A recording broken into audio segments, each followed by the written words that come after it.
Okay, so sorry about the lighting, but I really wanted to get this done ASAP. So, basically, I'm going to be doing a quickie review. Gee willikers, I really shouldn't be doing that. Obviously, I'm in my vehicle because I just got done seeing that for the Doctor Who premiere. Now, as everybody knows who views anything about me, I am a big Whovian and a big time travel buff. So I'm basically just quick, blow down. If you haven't seen it, there's going to be spoilers all over the place. Like I said, I'm just going to do something really quick. Otherwise, I would not be doing it for my truck in this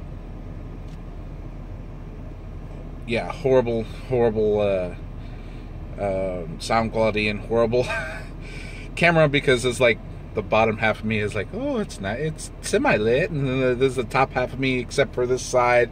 At any rate, so yeah, the lighting obviously horrible. It's nighttime, obviously, because, well, I just finished watching, so it's the day of.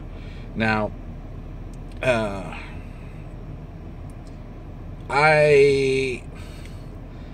the companion, I'll just go right into it. She seems, in one point she seems intelligent, but in other points she is not all there.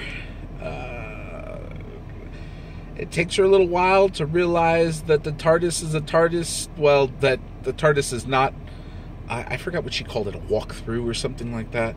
A knock-through. Basically, I guess, a room that is opened up on another side of some doors. But on the other hand, she picks up on things, like, real quick, in a way, because she automatically figures out this thing that's a puddle is not a puddle, but at the same time, it appears to be a puddle, and she's like, well, it's a puddle, but it's not, and it's my reflection, but it's not. And so, I mean, I don't know, I'm halfy on this. She has a brain, but on the other hand, I guess she doesn't know where she left it sometimes. Now, for the big Whovians, some of the beginning scenes, and actually throughout the whole episode, on the Doctor's desk, and yes, he does have a desk. He's actually currently not a teacher, I forget what they call it, a professor at a university. That's his current cover story for who knows what. He's guarding something, but we don't know exactly what it is. We know he's guarding something. It kind of hints at it, and then he actually says he's guarding something, but we don't know what. And I'm guessing this is going to be like something big. I mean, it's probably going to be whatever it kills him or something like that. Maybe it's going to be the cause of his regeneration later on, because as we all know, Capaldi is it after the season. They've already supposedly named the next Doctor. A couple hours ago, I think 5 hours ago or something like that. Well, that's more than 5 hours ago now. When I looked it up, it was 5 hours ago from when I looked it up, so it was 7 or 8 hours ago now. But yeah, so anyway, back to where I was talking about. On his desk, there are 2 pictures, and one is of River Song, and the other is of his actual granddaughter that we saw way back in the original Doctor Who, and from the original first Doctor. And so he has a picture of her on his desk. So it makes me wonder, is she going to make an appearance? I mean, it doesn't necessarily have to be the same actor.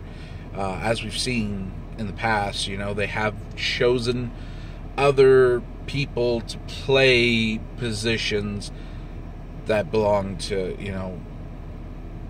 actors that have passed away, like the first Doctor. So, I mean, they could potentially find somebody that looked like her when she was young. I believe she's still alive. I'm not sure. So, because I remember seeing some reviews and stuff, older videos of her talking about when she was first in it. So, I mean, I'm not sure if she's still alive, but, I mean, they could bring her back as older, her older self.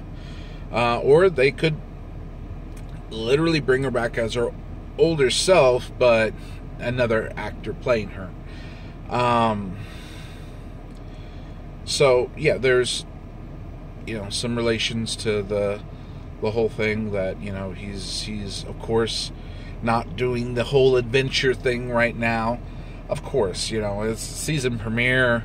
We don't have he lost his companion, and he is supposedly guarding something at this university that is in a vault. I believe he says a couple of times that he's guarding a vault. And the Daleks, of course, are back. They make a brief appearance. Now, they're not on Earth or anything like that. The Doctor actually travels with this possible new companion.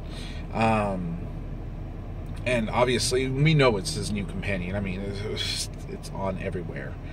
But he travels with her in a hurry and takes her into a war. A war that I believe has been shown before. But at any rate, he takes her to this war to try and run away from this pool of water. Obviously, I've said before, the pool of water is not just a pool of water. It's some type of entity. And it's actually stronger than a Dalek. But, luckily, it's not after what's in the vault. Like I said, that's actually most likely something for a build-up for later. He does mention that he was worried that it was after the vault, but it's not.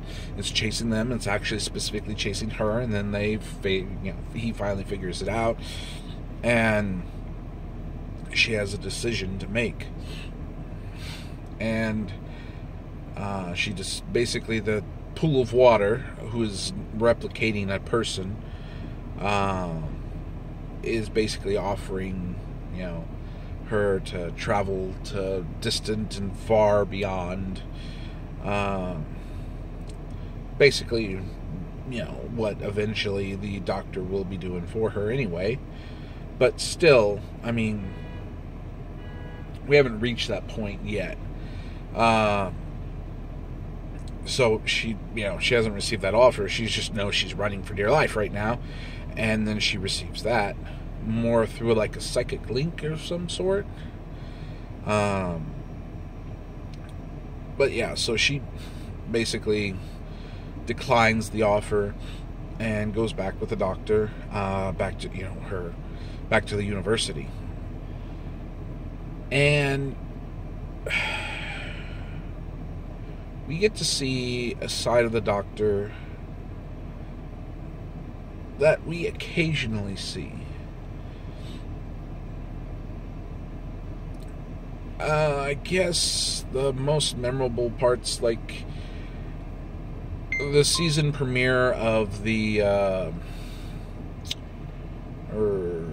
wasn't a season premiere, it was the Christmas special for Matt Smith, where he meets the Impossible Girl and all this and that, and he takes on her case reluctantly.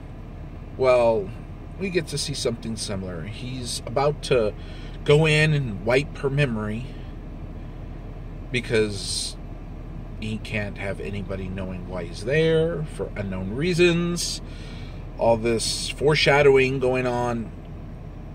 And so he's about to wipe it. And I'm not sure how many people have seen it. Basically, Clara, when she wiped his mind, memory and all this and that, and they, of course, had that special episode and all this and that, where she went back and visited the doctor, and he didn't know who she was. Well, basically, she plays upon this previous, experience for him. Whereas, you're about to wipe my memory. I know you're about to wipe my memory. How would you feel if somebody did that to you? And the doctor stops. And Capaldi does an amazing job at expressing the doctor. And it's very touching, very feeling. Some of I'm sure his best work in Doctor Who. Not to say that there haven't been stronger impacting episodes in the past, stronger scenes, but this one definitely does play on the feelings part. And he lets her go, lets her run off to remember. And then, of course, we cut out and come back in, and as she's leaving the building, he's outside. And we get a bit of a Back to Future reference where it's, what the hell? Get in and let's go. So, all in all, I enjoyed it. If you haven't seen it yet, I definitely suggest you do. Can't really think of anything else that, played on, not off the top of my head, at any rate. I might have noticed something. I mean, the main thing that I noticed, of course, was the pictures. I mean, that was a big, heart-touching scene. The fact that, he actually had River Song and his granddaughter's pictures on his desk. That was very surprising. Yeah, if there's anything that you think I missed, throw it in the comments. Until then, Alon Z.